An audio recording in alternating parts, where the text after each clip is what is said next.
Hi guys, for today's video, samahan niyo ako na pumunta ako sa event. Ayan, nagsusuot na ang lola niyo ng kanyang gown.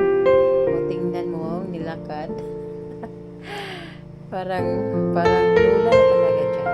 O, diba? Ang dami ko ng mga apo. Feeling guwapa ako dyan, guys. O, diba? Nakasuot pa minsan-minsan ng pangbabae. Kasi yung makita nyo palagi sa akin, palaging pang lalaki eh. O diba, babae naman talaga ako. Kaya lang, mahilig lang ako sa sombrero at saka t-shirt. Makikita niyo lang ako na makapagdamit ng pangbabae pag mayroong occasion.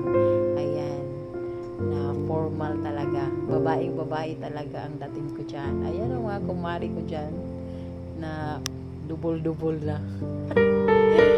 Tsaka si Bishi, hi! Si Jessa.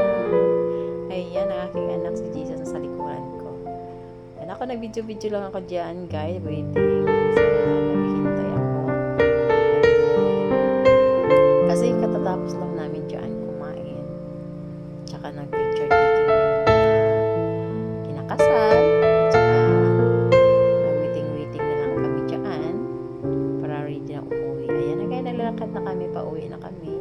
Pupunta sa gate. Kasi parang ang panahon ngayon ay parating na ang ulan. No, di ba? Salamat naman sa ating Panginoong Diyos na panahon na binibigay niya at saka nakulimlim yung kalangitan ngayon ng pagkatapos ng kasal. For weekend, nag-start